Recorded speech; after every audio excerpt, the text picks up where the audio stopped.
Alors très clairement, si le Paris Saint-Germain respecte les règles du fair play financier, le PSG ne pourra pas recruter. Le mercato va très bien commencer parce que dès le premier jour du mercato, tu devras débourser 36 millions d'euros pour Hugo Ekitike. C'est quand même du grand art. Ça, il faut en être conscient. Ta première recrue sera Hugo Ekitike, 36 millions. Et tu as jeté Kalimundo pour 22 millions d'euros qui t'a mis un but hier devant tous tes supporters, que tu as jeté comme une merde, et que tu as acheté un joueur encore plus pourri que pourri pour presque le double de Kalimundo. Ça, c'est quand même la compétence exceptionnelle du Paris Saint-Germain, il faut l'avouer. Donc le mercato va commencer par une première recrue, Hugo Ekitike, 36 millions d'euros. Allez, hop là, c'est parti. Il te restera 35 hors vente. Si bien sûr tu respectes les règles du fair play financier. Mais je pense que le Paris Saint-Germain, d'après certaines informations, le Paris Saint-Germain n'est pas prêt à respecter les règles du fair play financier. Et ça pourrait être une très bonne excuse d'être sanctionné dans 2 ans. Et ça pourrait être une excuse pour pouvoir vendre le club et partir. Voilà, l'UEFA nous laisse pas faire ce qu'on veut, alors que les autres, on les laisse faire ce qu'on veut. Ils dépensent des centaines de milliards. Nous, ça fait 3-4 ans qu'on n'a pas vraiment beaucoup recruté. Bah si, t'as beaucoup recruté. L'été dernier, ton mercato, Nasser, 150 millions d'euros sur 6 pitres. 6 pitres. 6 marionnettes. 150 millions d'euros. Je vous laisse faire le calcul des 6 recrues. Alors, le Paris Saint-Germain doit régresser, doit dégraisser, excusez-moi, régresser, dégraisser, hein, ça se ressemble. Doit faire baisser la masse salariale, mais veut prolonger Messi. Enfin, un jour oui, un jour non, on ne sait pas réellement. Mais en plus de ça, le Paris Saint-Germain est prêt à faire encore un mercato, on va dire, très dépensier. Et apparemment, c'est un objectif de trouer un petit peu et de planter l'UEFA, vu que Nasser avait donné son soutien et avait soutenu à 1000% Séphérine contre la Super League. Et Nasser a très bien compris, et le Qatar a très bien compris, et QSI a très bien compris, que d'avoir soutenu l'UEFA, bah, à l'arrivée, au lieu de leur donner des privilèges, ça les a foutus dans la merde et ça les a handicapés. Et l'UEFA est encore plus sévère avec le Paris Saint-Germain après le soutien du PSG envers la Super League. Donc très clairement, dans ce monde pourri que l'on vit à l'heure actuelle, il ne faut pas être gentil. Il faut être un déchet. Il faut être une merde totale. Très clairement, il faut être une merde pour être respecté dans ce monde. Très clairement. Et je pense que là, Paris ont essayé de faire un petit peu à Miami. Ça n'a pas marché. Alors Galtier qui va terminer la saison au PSG, aucune piste ne se dégage dès aujourd'hui pour le remplacer. Le club ne veut pas faire de choix dans la précipitation.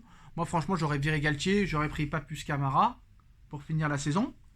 J'aurais mis Camara adjoint du futur coach. Le problème c'est que là où je leur donne raison, c'est que de virer Galtier pour prendre encore pire que lui, ça n'a aucun intérêt. Donc Galtier sera démis de ses fonctions si Paris trouve beaucoup plus compétent que lui. Mais en plus de virer Galtier, il va falloir virer Campos. Il va falloir virer Campos. Et surtout virer Nasser. Parce que tant que ce mec sera là, le PSG n'avancera pas. Tant que Nasser Al-Khelaifi sera président du Paris Saint-Germain, le club n'avancera pas. Parce que en 12 ans de présidence, le gars ne sait toujours pas parler français. Très clairement. Voilà. Bon, ce n'est pas fini. Alors on ne sait pas ce qui va se passer pour Messi, je prolonge pas, il veut partir, il veut rester, on s'en fout. On ne sait pas ce qui va se passer pour certains joueurs. Pour Neymar, on est sûr et certain qu'il va rester, à moins vraiment qu'il y ait un club exotique qui lui propose un salaire pharaonique. Ça serait bien. Mais surtout, le PSG est prêt à dépenser, encore une fois, sans compter cet été, peu importe les sanctions du fair play financier. Peu importe les sanctions du fair play financier.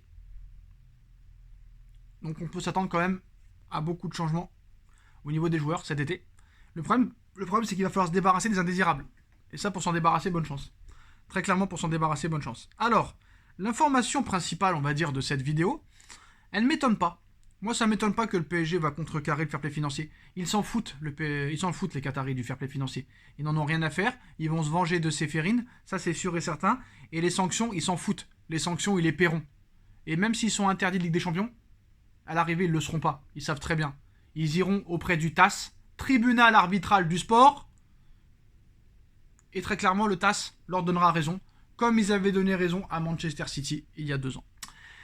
Alors d'après une information de Football Joe, plus de 500 000 abonnés sur Twitter et un média assez crédible, on va dire, qui sort très peu d'informations, mais quand ils la sortent, c'est très crédible. Le Paris Saint-Germain, écoutez bien, va faire une offre colossale de 180 millions d'euros. 180 millions d'euros pour signer Kijva Kvaratskhelia du Napoli. Pour rappel, l'équipe italienne avait signé le Géorgien pour 10 millions d'euros l'été dernier. Et je peux vous assurer que 180 millions d'euros, c'est pas colossal, c'est exorbitant, c'est complètement inconscient et irresponsable. Mais en plus de ça, je suis prêt à parier que s'il vient au PSG, il mettra plus du tout un pied devant l'autre. Il ne mettra plus du tout un pied devant l'autre, je peux vous le garantir. Peu importe l'état d'esprit du joueur, il a fait qu'une saison pour l'instant. Il a fait qu'une saison, d'accord, une saison grandiose, très très fort. Pour rappel, hein, il y a quelques années, même une année seulement, Willy Sagnol, sélectionneur de la Géorgie, disait à tous les clubs de Ligue 1 de le prendre et personne ne l'a écouté. Donc très clairement, voilà, le PSG est encore prêt à faire des folies cet été, peu importe les menaces du fair play financier. Voilà. Après, on verra si c'est vraiment une vraie information. Moi, quoi qu'il en soit, 180 millions d'euros pour moi, c'est trop cher.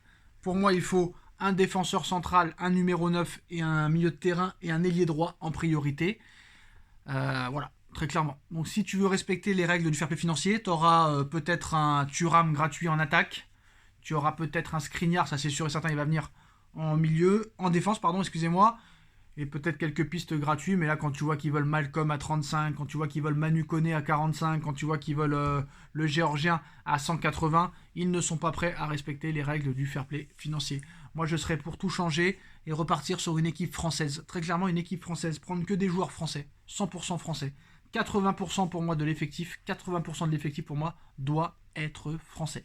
Après voilà, je dis pas qu'il faut acheter Giroud, je dis pas qu'il faut acheter Griezmann, je dis pas qu'il faut acheter que des Français. Mais pour moi, 80% d'effectifs devraient être français.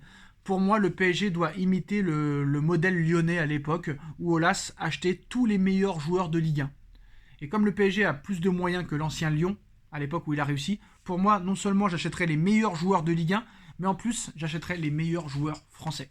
Voilà ce que je ferais pour l'avenir du Paris Saint-Germain. Mais je pense qu'ils ne sont pas en accord et en adéquation avec mes propos. Et je pense qu'ils continueront à saboter le club. Et je pense qu'ils continueront très clairement à faire de la dictature auprès des directeurs sportifs, auprès des entraîneurs futurs ou ceux qui sont en place. Et rien ne changera, ça c'est sûr et certain.